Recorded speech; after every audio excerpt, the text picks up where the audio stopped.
Shalom bien-aimés, je nous invite ce matin à magnifier le Dieu juste. Pour cela, nous sommes dans Romains 3, les versets 23 et 24. Car tous sont péchés et sont privés de la gloire de Dieu. Ils sont gratuitement justifiés par sa grâce, par le moyen de la rédemption qui est en Jésus-Christ.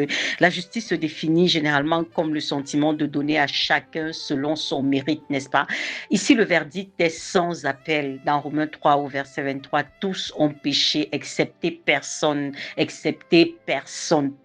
Nous tous, nous sommes coupables à la base devant Dieu. Et Romains 6, verset 23 nous dit quelque chose, c'est que le salaire du péché, c'est la mort. Ici, ce n'est pas la mort qui est la cessation du souffle de vie. Non, c'est la condamnation éternelle. Vous voyez, c'est l'enfer. C'est l'éternité dans le feu de la géhenne. Ça, c'est le salaire du péché, pour nous être rébellés contre Dieu, pour être nés avec cette nature adamique qui nous amène à être portés vers le mal. Notre condamnation était arrêtée. C'est ça. Mais maintenant, la justice de Dieu porte un nom, c'est Jésus-Christ. C'est lui qui est venu, lui, son péché est mort pour nous pécheurs. C'est pour ça que nous adorons le Seigneur. C'est déjà reconnaître avec humilité à la base que Père, par moi-même, je n'aurais pas pu mériter, n'est-ce pas, ta justice. Je n'aurais pas pu être qualifié devant toi. Aucun de mes actes n'aurait pu me justifier devant toi, parce que la Bible nous fait comprendre dans Éphésiens 2 à partir du verset 8 que ce n'est pas par les œuvres que nous sommes sauvés, et pour cela, afin que personne ne se glorifie. Non, tes œuvres, peu importe combien tu essayes d'être bien, il y a toujours des choses qui vont t'amener à corrompre le bien même que tu fais, parce que tu es dans la mauvaise nature. Et c'est Christ qui te redonne la nature divine que nous avions tous perdue en Adam, n'est-ce pas? La Bible nous fait comprendre dans 1 Corinthiens 5 à partir du verset 9, ne savez-vous pas que les injustes n'hériteront pas le royaume de Dieu? Ne vous y trompez pas, ni les impudiques, ni les idolâtres, ni les adultères, ni les efféminés, ni les infâmes, ni les voleurs, ni les cupides, ni les ivrognes, ni les outrageux, ni les ravisseurs n'hériteront le royaume de Dieu. Et c'est là ce que vous étiez, n'est-ce pas, quelques-uns d'entre vous. Mais vous avez été lavés, vous avez été sanctifiés, vous avez été justifiés au nom du Seigneur Jésus-Christ et par l'Esprit de notre Dieu. C'est pour ça que nous adorons le Seigneur, parce que nous reconnaissons,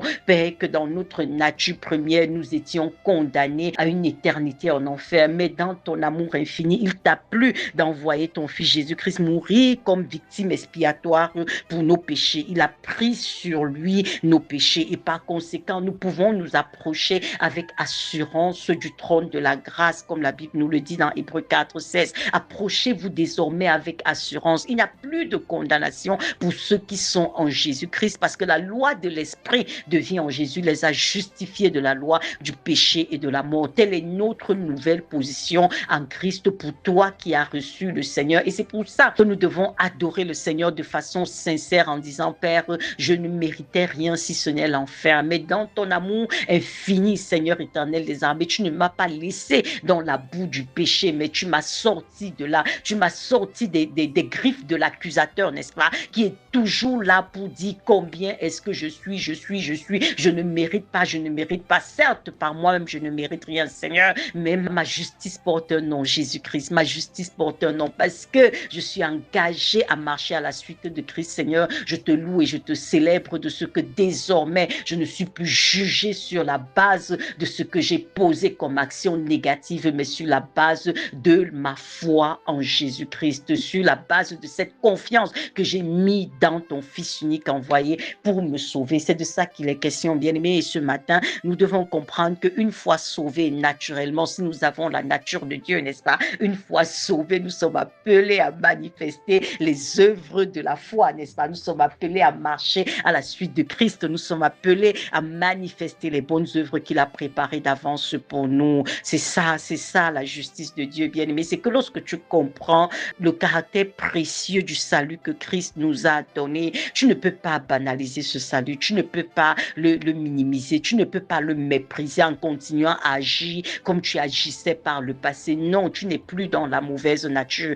pour continuer à agir, pour rentrer dans tes vomissures. Non, il faut que tu regardes effectivement ce qui s'est passé à la croix. Regarde ce que notre Seigneur Seigneur a accepté de vivre et d'endurer, c'était pour que toi, tu sois sauvé. Comment peux-tu mépriser un si grand salut? Tu ne peux pas te permettre de le faire. C'est la raison pour laquelle ce matin, tu dois pouvoir dire encore, Seigneur Jésus, mon âme te célèbre et t'adore parce que tu m'as donné de par la nature divine, la domination sur le péché. Le péché n'a plus d'emprise sur moi. À la croix, tu m'as donné de vaincre toute forme d'adversité. Désormais, en tant que nouvelle créature, j'ai la victoire sur le mal. J'ai la victoire sur ma chair. J'ai la victoire sur toute forme de convoitise. Je manifeste la sainteté de Dieu. Je manifeste la justice de Dieu par ta capacité, n'est-ce pas? Rendons grâce à l'Éternel encore ce matin. Il est digne de louange. Notre Dieu est grand et il est très digne de louange. Shalom, bien-aimé.